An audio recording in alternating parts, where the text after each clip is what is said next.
मंजिल यूं ही नहीं मिलती राही को, जुनून सा दिल में जगाना पड़ता है। मंजिल यूं ही नहीं मिलती राही को, जुनून सा दिल में जगाना पड़ता है। पूछा चिड़िया से कि घोंसला कैसे बनाते हो। मैंने पूछा चिड़िया से कि घोंसला कैसे बनाते हो, तो हंस कर बोली, साहब तिनका तिनका उठाना पड़ता है। हेलो दोस्त, आज हम आपके लिए लेकर आए हैं लुसेंट से 101 लीनियर प्रश्न, जो कि सभी प्रतियोगी परीक्षा के दृष्टिकोण से बहुत ही महत्वपूर्ण है। और ये जो 100 प्रश्नों का संग्रह है, बिल्कुल ही मास्टर प्रश्न कह सकते हैं हम इन्हें, क्योंकि यह सभी जो सवाल हैं सभी प्रतियोगी परीक्षाओं के दृष्टिकोण से महत्वपूर्ण है और सभी प्रतियोगी परीक्षाओं में पूछे जाते हैं। Then come let's move forward to 100 question of Lucent. तो पहला प्रश्न देखते हैं। कोई विधेयक धन विधेयक है या नहीं, इसका फैसला कौन करता है। कोई विधेयक धन विधेयक है या नहीं, इसका फैसला कौन करता है। इसका फैसला लोकसभा अध्यक्ष करते हैं। बढ़ते हैं दूसरे क्वेश्चन की ओर। भारत में उच्चतम न्यायालयों की संख्या कितनी है। भारत में उच्चतम न्यायालयों की संख्या कितनी है। तो भारत में उच्चतम न्यायालय की संख्या 25 है। भारत में उच्चतम न्यायालयों की संख्या कितनी है, 25। तीसरा नंबर क्वेश्चन है, स्वांग किस राज्य की लोक नृत्य है। स्वांग किस राज्य की लोक नृत्य है, तो हरियाणा की। स्वांग हरियाणा की लोक नृत्य कला है। अब मोनालिसा किसकी विख्यात पेंटिंग है। मोनालिसा किसकी विख्यात पेंटिंग है, लियोनार्डो द विंसी की। लियोनार्डो द विंसी की विख्यात पेंटिंग है मोनालिसा। पांचवा क्वेश्चन है, मैग्सेसे पुरस्कार प्राप्त करने वाले पहले भारतीय कौन थे। मैग्सेसे पुरस्कार प्राप्त करने वाले प्रथम भारतीय कौन थे, विनोबा भावे जी। विनोबा भावे जी मैग्सेसे पुरस्कार को प्राप्त करने वाले प्रथम भारतीय थे। छठा क्वेश्चन है, भारत की मानक समय रेखा कौन सी है। भारत की मानक समय रेखा कौन सी है, तो 82.5 डिग्री पूर्वी देशांतर नैनी, जो इलाहाबाद से होकर गुजरती है। भारत की मानक समय रेखा कौन सी है, 82.5 डिग्री पूर्वी देशांतर नैनी, जो कि इलाहाबाद से होकर गुजरती है। अर्जुन पुरस्कार किस वर्ष में शुरू किया गया। अर्जुन पुरस्कार किस वर्ष से शुरू किया गया, तो 1961 ईस्वी में। अर्जुन पुरस्कार की शुरुआत 1961 ईस्वी में की गई, जो कि खेल के क्षेत्र में आता है और जो स्पोर्ट्स के एरिया में अच्छे करते हैं उन्हें ये दिया जाता है। आठवें क्वेश्चन की ओर आते हैं। अंतिम मुगल सम्राट कौन था। अंतिम मुगल सम्राट कौन था, तो बहादुर शाह जफर द्वितीय। बहादुर शाह जफर द्वितीय जो कि अंतिम मुगल सम्राट थे। 9वें नंबर का क्वेश्चन है, तंबाकू पर पूरी तरह से प्रतिबंध लगाने वाला विश्व का प्रथम देश कौन था। तंबाकू पर पूरी तरह से प्रतिबंध लगाने वाला विश्व का प्रथम देश कौन था, भूटान। भूटान प्रथम वैसा देश था जो कि तंबाकू पर सर्वप्रथम प्रतिबंध लगा दिया था। गोदान किसकी रचना है। गोदान किसकी रचना है, तो मुंशी प्रेमचंद की। गोदान मुंशी प्रेमचंद की रचना है। स्वाइन फ्लू बीमारी किस वायरस से फैलता है। स्वाइन फ्लू बीमारी किस वायरस से फैलता है, तो H1N1। H1N1 वायरस से स्वाइन फ्लू बीमारी फैलता है। राष्ट्रीय मतदाता दिवस कब मनाया जाता है। राष्ट्रीय मतदाता दिवस कब मनाया जाता है, 25 जनवरी को। 25 जनवरी को राष्ट्रीय मतदाता दिवस के रूप में मनाया जाता है।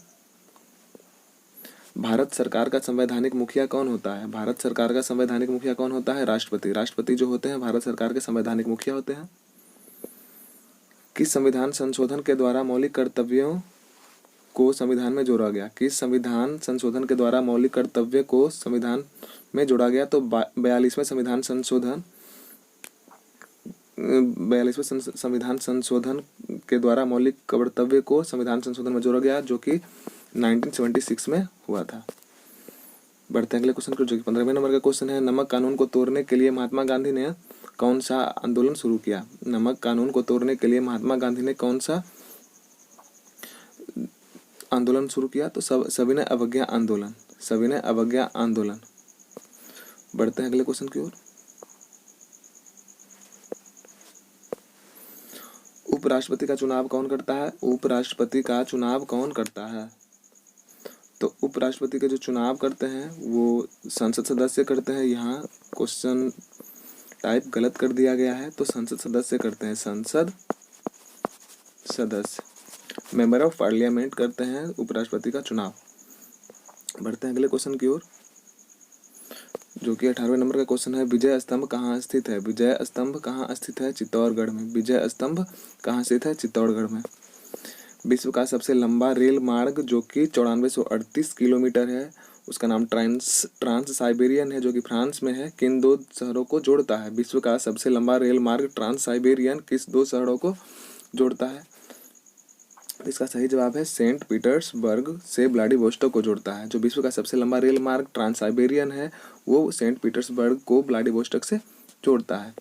आते हैं 20वें नंबर क्वेश्चन की ओर। अमरकंटक किस नदी का उद्गम स्थल है? अमरकंटक किस नदी का उद्गम स्थल है? तो नर्मदा नदी का। नर्मदा नदी का उद्गम स्थल कौन सा है? अमरकंटक। भारत में जिप्सम का सर्वाधिक उत्पादन किस राज्य में होता है? राजस्थान में। भारत का जिप्सम का सर्वाधिक उत्पादन किस राज्य में होता है? तो राजस्थान का। राजस्थान में जिप्सम का सर्वाधिक उत्पादन किया जाता है। अंग्रेजी ईस्ट इंडिया कंपनी ने भारत में अपना पहला कारखाना कहाँ पर लगाया था? अंग्रेजी ईस्ट इंडिया कंपनी ने भारत में अपना पहला कारखाना कहाँ पर लगाया था? तो सूरत, जो कि गुजरात में है। बढ़ते हैं 23वें नंबर क्वेश्चन की ओर। आईने अकबरी पुस्तक किसने लिखी? आईने अकबरी पुस्तक किसने लिखी? तो अबुल फजल ने। आईने अकबरी के जो रचना करे थे वो अबुल फजल थे। बूली बूली किस खेल से संबंधित है? बूली शब्द किस खेल से संबंधित है? तो हॉकी से। जो हॉकी में बूली शब्द प्रयोग किया जाता है वही यहाँ बताना चाह रहा है। उड़न परी के नाम से किसे पुकारा जाता है? तो उड़न परी के नाम से किसे पुकारा जाता है? पीटी ऊषा को, जो कि भारतीय एथलीट्स हैं, उन्हें उड़न परी के नाम से बुलाया जाता है। बढ़ते हमारे अगले क्वेश्चन की ओर, जो कि 26वें नंबर का क्वेश्चन है। झीलों की नगरी से कौन सा शहर कहलाता है? झीलों की नगरी से कौन सा शहर मशहूर है? तो उदयपुर। उदयपुर को झीलों की नगरी के नाम से जाना जाता है। आर्य समाज की स्थापना कब और कहाँ की गई थी? आर्य समाज की स्थापना कब और कहाँ की गई थी? तो मुंबई में। कब किया गया था? 1875 ईस्वी में। आर्य समाज की स्थापना मुंबई में 1875 ईस्वी में किया गया था। 28वें नंबर क्वेश्चन की ओर आते हैं। सबसे प्राचीन वेद कौन सा है? सबसे प्राचीन वेद कौन सा है? तो ऋग्वेद। ऋग्वेद सबसे प्राचीन वेदों में से एक है। सबसे प्राचीन वेद है ऋग्वेद। 29वें नंबर क्वेश्चन में आते हैं। शिक्षा दिवस कब मनाया जाता है? तो शिक्षा दिवस कब मनाया जाता है? तो 11 नवंबर को शिक्षा दिवस के रूप में मनाया जाता है। बढ़ते हैं अगले क्वेश्चन की ओर, जो कि 30वें नंबर का क्वेश्चन है। किसके जन्मदिवस को शिक्षा दिवस के रूप में मनाया जाता है? किसके जन्म दिवस को शिक्षा दिवस के रूप में मनाया जाता है? तो मौलाना अबुल कलाम आज़ाद के जन्म दिवस को शिक्षा दिवस के रूप में मनाया जाता है, जो कि मौलाना अबुल कलाम जो आज़ाद थे, भारत के पहले शिक्षा मंत्री थे, याद रखना इन्हें। 31वें नंबर का क्वेश्चन है। भाभा परमाणु अनुसंधान केंद्र कहाँ स्थित है? भाभा परमाणु अनुसंधान केंद्र कहाँ स्थित है? तो मुंबई ट्राम्बे में। भाभा परमाणु अनुसंधान केंद्र कहाँ स्थित है? मुंबई ट्राम्बे में। 32वें नंबर का क्वेश्चन है। बारदोली आंदोलन का नेतृत्व किसने और कब किया था? बारदोली आंदोलन का नेतृत्व किसने और कब किया था? इसका सही जवाब है सरदार वल्लभ भाई पटेल ने, जो कि 1928 ईस्वी में किया था। सरदार वल्लभ भाई पटेल ने 1928 ईस्वी में किया गया था। और सरदार वल्लभ भाई पटेल को आयरन मैन ऑफ इंडिया भी कहा जाता है। बढ़ते हैं अगले क्वेश्चन की ओर, जो कि 33वें नंबर का क्वेश्चन होगा। खालसा पंथ की स्थापना किसने और कब किया? खालसा पंथ की स्थापना किसने और कब किया? तो गुरु गोविंद सिंह जी ने खालसा पंथ की स्थापना करी, जो कि 1699 ईस्वी में किया। बढ़ते हैं अगले क्वेश्चन को, जो 34वें नंबर का क्वेश्चन है। मुगल वंश की स्थापना किसने की थी? मुगल वंश की स्थापना किसने की थी? बाबर ने। मुगल वंश की स्थापना किसने की थी? बाबर ने।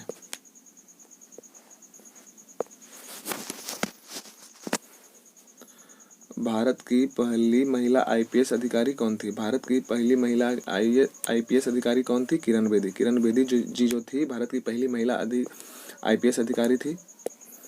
बढ़ते हैं 36वें नंबर क्वेश्चन की ओर। कथक किस राज्य का शास्त्रीय नृत्य है? कथक किस राज्य का शास्त्रीय नृत्य है? तो उत्तर प्रदेश का।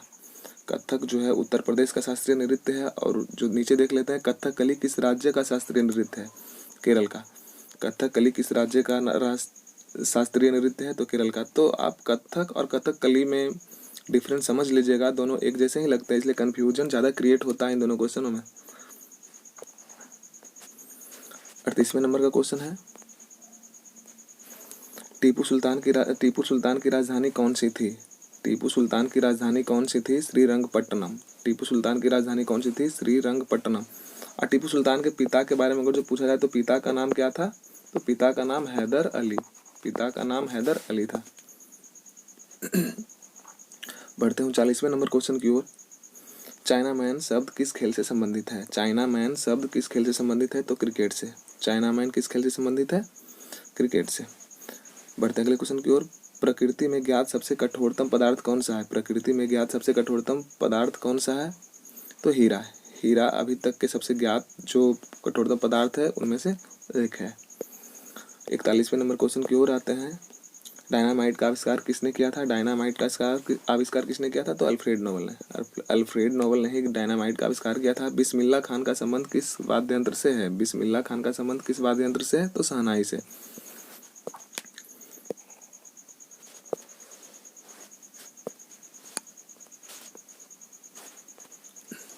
ऑस्कर पुरस्कार का संबंध किस क्षेत्र से है? तो फिल्म जगत से। ऑस्कर पुरस्कार का संबंध किस क्षेत्र से है? तो फिल्म जगत से। जलियांवाला बाग में गोलीबारी का आदेश किस जनरल ने दिया था? जलियांवाला बाग में गोलीबारी का आदेश किस जनरल ने दिया था? तो माइकल ओडायर। माइकल ओडायर ने ही गोलीबारी का आदेश दिया था जलियांवाला बाग हत्याकांड में। 45वें नंबर का क्वेश्चन है। पटना का प्राचीन नाम क्या था? पटना का प्राचीन नाम क्या था? तो पाटलिपुत्र। पाटलिपुत्र पटना का प्राचीन नाम था। दिल्ली में लाल किला किसने बनवाया था? तो शाहजहां ने। दिल्ली में लाल किला किसने बनवाया था? तो शाहजहां ने बनवाया था। नेताजी सुभाष चंद्र बोस खेल संस्थान कहाँ स्थित है? नेताजी सुभाष चंद्र बोस खेल संस्थान कहाँ स्थित है? तो पटियाला में, जो कि मध्य प्रदेश में पड़ता है। नेताजी सुभाष चंद्र बोस खेल संस्थान कहाँ स्थित है? तो पटियाला में, जो कि मध्य प्रदेश में स्थित है। आगा खां कप किस खेल से संबंधित है? आगा खां कप किस खेल से संबंधित है? तो हॉकी से। हॉकी से आगा खां कप खेल का संबंध है। 49वें नंबर का क्वेश्चन है। बांदीपुर अभयारण्य किस राज्य में स्थित है? बांदीपुर अभयारण्य किस राज्य में स्थित है? तो कर्नाटका में। कर्नाटका में बांदीपुर अभयारण्य स्थित है। 50वें नंबर का क्वेश्चन है। भाप इंजन का आविष्कार किसने किया था? भाप इंजन का आविष्कार किसने किया था? तो जेम्स वाट ने। भाप इंजन का आविष्कार जेम्स वाट ने किया था। रेडियो का आविष्कार किसने किया था? तो रेडियो का आविष्कार इटली के निवासी जो वैज्ञानिक थे मार्कोनी ने, उन्होंने ही किया था रेडियो का आविष्कार। रेडियो का आविष्कार कौन किया था? इटली निवासी वैज्ञानिक मार्कोनी ने। 52 नंबर का क्वेश्चन है।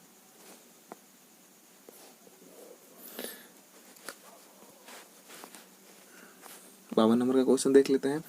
किस भारतीय राज्य की राजभाषा अंग्रेजी है? किस भारतीय राज्य की राजभाषा अंग्रेजी है? नागालैंड। भारत में होते हुए भी ये इसका जो राजभाषा है अंग्रेजी है। कुछ ज़्यादा है प्रभाव पड़ा है अंग्रेजों का इन पे। 53वें नंबर क्वेश्चन की ओर आते हैं। भारतीय राष्ट्रीय कांग्रेस के प्रथम मुस्लिम अध्यक्ष कौन थे? भारतीय राष्ट्रीय कांग्रेस के प्रथम मुस्लिम अध्यक्ष कौन थे? बदरुद्दीन तैयब जी। बदरुद्दीन तैयब जी जो थे भारतीय राष्ट्रीय कांग्रेस के प्रथम मुस्लिम अध्यक्ष थे। भारत के प्रथम गृह मंत्री कौन थे? भारत के प्रथम गृह मंत्री के रूप में कौन थे? सरदार वल्लभ भाई पटेल। भारत के प्रथम गृह मंत्री कौन थे? सरदार वल्लभ भाई पटेल। संसार की प्रथम महिला प्रधानमंत्री कौन बनी? संसार की प्रथम महिला प्रधानमंत्री कौन बनी? श्री माबू भंडार नायके, जो कि श्रीलंका से बिलोंग करती हैं। संसार की प्रथम महिला प्रधानमंत्री कौन बनी? तो श्री माबू भंडार नायके, जो कि श्रीलंका से हैं। हड़प्पा काल की सभ्यता किस युग से संबंधित है? हड़प्पा काल की सभ्यता किस युग से संबंध रखती है? तो कांस्य युग से। हड़प्पा काल की जो सभ्यता है कांस्य युग से संबंधित है। दीन ए इलाही धर्म की स्थापना किस मुगल शासक ने और कब की थी? दीन ए इलाही धर्म की स्थापना किस मुगल शासक ने और कब की थी? तो अकबर ने। दीन ए इलाही धर्म की स्थापना अकबर ने की थी और 1581 ईस्वी में की थी। 58 नंबर क्वेश्चन की ओर आते हैं। उगते और डूबते समय सूरज का रंग लाल क्यों प्रतीत होता है? उगते और डूबते समय सूरज का रंग लाल क्यों प्रतीत होता है? तो क्योंकि लाल रंग का प्रकीर्णन सबसे कम होता है। लाल रंग का प्रकीर्णन सबसे कम होने के कारण आकाश में सभी रंग का जो प्रकाश है वो बिखर जाते हैं, पर लाल रंग का प्रकाश ज़्यादा बिखर नहीं पाता है, इसलिए हमारे आंखों तक बिल्कुल ही सीधा सीधा आता है, इसलिए लाल रंग ज़्यादा हमें दिखाई देता है। बढ़ते हैं 59वें नंबर क्वेश्चन की ओर। भू अस्थिर उपग्रह की पृथ्वी से ऊंचाई कितनी होती है? भू अस्थिर उपग्रह की पृथ्वी से ऊंचाई कितनी होती है? तो 36,000 किलोमीटर। 36,000 किलोमीटर जो ऊंचाई होती है भू अस्थिर उपग्रह की। 60वें नंबर का क्वेश्चन है, चेचक के टीके की खोज किसने की थी? चेचक के टीके की खोज किसने की थी? तो एडवर्ड जेनर ने। एडवर्ड जेनर ने ही चेचक के टीके की खोज की थी। रेबीज के टीके की खोज किसने की थी? लुईस पास्चर ने। रेबीज के टीके की खोज किसने की थी? लुईस पास्चर ने। और रेबीज कैसे होता है? रेबीज जो होता है कुत्ता के काटने से होता है। रेबीज जो होता है कुत्ता के काटने से होता है। बढ़ते हैं अगले क्वेश्चन की ओर। और जो बीमारी हो जाता है कुत्ता काट लेने से रेबीज के कारण, वो होता है हाइड्रोफोबिया। वो होता है हाइड्रोफोबिया। 62वें नंबर क्वेश्चन की ओर चलते हैं। दूध से दही किस जीवाणु के कारण बनता है? दूध से दही किस जीवाणु के कारण बनता है? लैक्टोबैसिलस। लैक्टोबैसिलस के ही कारण दूध से दही का निर्माण होता है या फिर बनता है। पराश्रव्य तरंगों की आवृत्ति कितनी होती है? पराश्रव्य तरंगों की आवृत्ति कितनी होती है? तो 20,000 हर्ट्ज से अधिक। जो 20,000 हर्ट्ज से अधिक होती है पराश्रव्य तरंगों की आवृत्ति। परमाणु बम किस सिद्धांत पर कार्य करता है? परमाणु बम किस सिद्धांत पर कार्य करता है? नाभिकीय विखंडन पर। परमाणु बम नाभिकीय विखंडन पर कार्य करता है। और इसी के जैसा एक समान सा क्वेश्चन है जिसमें ज़्यादा कंफ्यूजन होता है सब स्टूडेंट्स को। सूर्य किस सिद्धांत पर कार्य करता है? सूर्य किस सिद्धांत पर कार्य करता है? तो नाभिकीय संलयन पर। परमाणु बम जो कार्य करता है नाभिकीय विखंडन पर जो सूर्य काम करता है वो नाभिकीय संलयन पर काम करता है। ध्यान से क्वेश्चन को समझ लेंगे आप लोग। विद्युत धारा की इकाई क्या है? विद्युत धारा की इकाई क्या है? तो एम्पियर। विद्युत धारा की इकाई एम्पियर है। हृदय की धड़कन को नियंत्रित करने के लिए कौन सा खनिज आवश्यक है? हृदय की धड़कन को नियंत्रित करने के लिए कौन सा खनिज आवश्यक है? तो पोटेशियम। पोटेशियम जो होता है हृदय की धड़कन को नियंत्रित करने में सहायक होता है, सहायक खनिज होता है। 68वें नंबर क्वेश्चन की ओर चलते हैं। पेनिसिलिन की खोज किसने करी थी? पेनिसिलिन की खोज किसने करी? तो अलेक्जेंडर फ्लेमिंग ने। अलेक्जेंडर फ्लेमिंग ने ही पेनिसिलिन की खोज करी है। मलेरिया का दवा किस पेड़ से प्राप्त होता है? मलेरिया का दवा जो कि कुनैन नाम से जाना जाता है किस पेड़ से प्राप्त किया जाता है? तो सिनकोना के पेड़ से। सिनकोना के पेड़ से ही मलेरिया का दवा कुनैन को प्राप्त किया जाता है। 70वें नंबर का क्वेश्चन है, संसार का सबसे बड़ा फूल कौन सा है? रेफ्लेसिया। संसार के सबसे बड़ा फूल का नाम कौन सा है? रेफ्लेसिया। रेफ्लेसिया है संसार का सबसे बड़ा फूल का नाम। और सबसे बड़ा जीवित पक्षी कौन सा है? शुतुरमुर्ग। शुतुरमुर्ग ही सबसे बड़ा जीवित पक्षी है। संसार में सबसे छोटा पक्षी कौन सा है? Humming bird. संसार का सबसे छोटा पक्षी हमिंग बर्ड है जो कि बैकवर्ड साइड में भी फ्लाइंग कर सकता है। एकमात्र ऐसा पक्षी है जो बैकवर्ड साइड में फ्लाइंग कर सकता है। मनुष्य ने सबसे पहले किस जंतु को पालतू बनाया था? मनुष्य ने सबसे पहले किस जंतु को पालतू बनाया था? तो कुत्ता को ही मनुष्य ने सबसे पहले पालतू बनाया था। अंतरिक्ष यात्री को बाह्य आकाश कैसा दिखाई पड़ता है? अंतरिक्ष यात्री को बाह्य आकाश कैसा दिखाई पड़ता है? तो काला दिखाई पड़ता है अंतरिक्ष यात्री को बाह्य आकाश। संसद का संयुक्त अधिवेशन कौन बुलाता है? संसद का संयुक्त अधिवेशन कौन बुलाता है? तो राष्ट्रपति जी जो होते हैं संसद का संयुक्त अधिवेशन बुलाते हैं, पर उनकी जो अध्यक्षता करते हैं वो करते हैं लोकसभा के अध्यक्ष। जिसको हम स्पीकर भी बोल सकते हैं, स्पीकर। 76वें नंबर का क्वेश्चन है, एलबीडब्ल्यू शब्द किस खेल से संबंधित है? एलबीडब्ल्यू शब्द किस खेल से संबंधित है? तो क्रिकेट से है। क्रिकेट से ही एलबीडब्ल्यू शब्द का संबंध है। वायुमंडल की कौन सी परत सूर्य से आने वाली अल्ट्रावायलेट किरणों से हमें बचाती है? वायुमंडल की कौन सी परत सूर्य से आने वाली अल्ट्रावायलेट किरण से हमें बचाती है? तो ओजोन परत ही बचाती है। ओजोन परत क्या करती है? तो वायुमंडल जो सूर्य से आती है अल्ट्रावायलेट रे, उनसे हमें बचाती है। 78वें नंबर का क्वेश्चन है, ख्वाजा मोइनुद्दीन चिश्ती का दरगाह कहाँ स्थित है? ख्वाजा मोइनुद्दीन चिश्ती का दरगाह कहाँ स्थित है? तो अजमेर में। 79वें नंबर का क्वेश्चन है, सम्राट अशोक ने किस युद्ध के बाद बौद्ध धर्म ग्रहण कर लिया? सम्राट अशोक ने किस युद्ध के बाद बौद्ध धर्म ग्रहण कर लिया? तो कलिंग युद्ध के बाद। कलिंग युद्ध के बाद जो सम्राट अशोक थे उनका जो हृदय परिवर्तन हो गया और उसके बाद ही वो बौद्ध धर्म को ग्रहण कर लिए। 80वें नंबर का क्वेश्चन है, भारत का केंद्रीय बैंक कौन सा है? भारत का केंद्रीय बैंक कौन सा है? तो भारतीय reserve bank, RBI of India Bharat का केंद्रीय बैंक है। सालार जंग म्यूजियम कहाँ स्थित है? तो हैदराबाद में। सालार जंग म्यूजियम कहाँ स्थित है? हैदराबाद में। भारत में सबसे लंबे समय तक मुख्यमंत्री के पद पर कौन आसीन रहे? भारत में सबसे लंबे समय तक मुख्यमंत्री के पद पर कौन आसीन रहे? तो पवन चामलिंग, जो कि सिक्किम से बिलोंग करते हैं। पवन चामलिंग जी, जो कि सिक्किम से बिलोंग करते हैं। और इनके पहले, अगर जो पवन चामलिंग से पहले की बात किया जाए तो पहले जो पवन चामलिंग से पहले जो थे इस पद पे, इनका नाम था ज्योति बसुका, जो कि पश्चिम बंगाल के सीएम थे। इनसे पहले, जो पवन चामलिंग से पहले, ये रिकॉर्ड इनके नाम था, पर इनको बीट कर दिया है पवन चामलिंग ने। बढ़ते हैं 83वें नंबर क्वेश्चन की ओर। संसार की सबसे लंबी नदी कौन सी है? संसार की सबसे लंबी नदी कौन सी है? तो नील नदी। संसार की सबसे लंबी नदी है नील नदी। किस तापमान पर सेल्सियस और फ़ारेनहाइट तापमान बराबर होती है? किस तापमान पर सेल्सियस और फ़ारेनहाइट तापमान बराबर होती है? तो -40 डिग्री। -40 डिग्री के तापमान पर सेल्सियस और फ़ारेनहाइट का जो तापमान होता है वो बराबर होता है। कांसा किसकी मिश्र धातु है? कांसा किसकी मिश्र धातु है? तो तांबा और टिन का। जो कांसा जो है मिश्र धातु है किसकी? तांबा और टिन का। बढ़ते हैं अगले क्वेश्चन की ओर, जो कि 86वें नंबर का क्वेश्चन है। दिलीप ट्रॉफी का संबंध किस खेल से है? तो दिलीप ट्रॉफी का संबंध क्रिकेट खेल से है। दिलीप ट्रॉफी का संबंध किस खेल से है? तो क्रिकेट खेल से है। दिलीप ट्रॉफी का संबंध किस खेल से है? क्रिकेट से है। बढ़ते हैं 87वें नंबर क्वेश्चन की ओर। एलपीजी का विस्तृत नाम क्या है? एलपीजी का विस्तृत नाम क्या है? तो लिक्विफाइड पेट्रोलियम गैस। एलपीजी का विस्तृत नाम क्या है? Liquefied petroleum gas.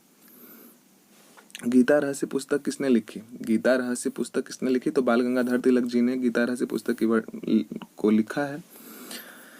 89वें number question की ओर हम लोग आ गए हैं। राज्यसभा के कितने सदस्य का चुनाव प्रत्येक 2 वर्ष के बाद होता है? राज्यसभा के कितने सदस्यों का चुनाव प्रत्येक 2 वर्ष के बाद होता है?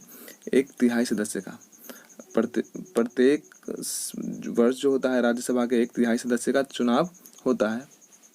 अमेरिकी राष्ट्रपति का चुनाव कितने वर्षों का होता है?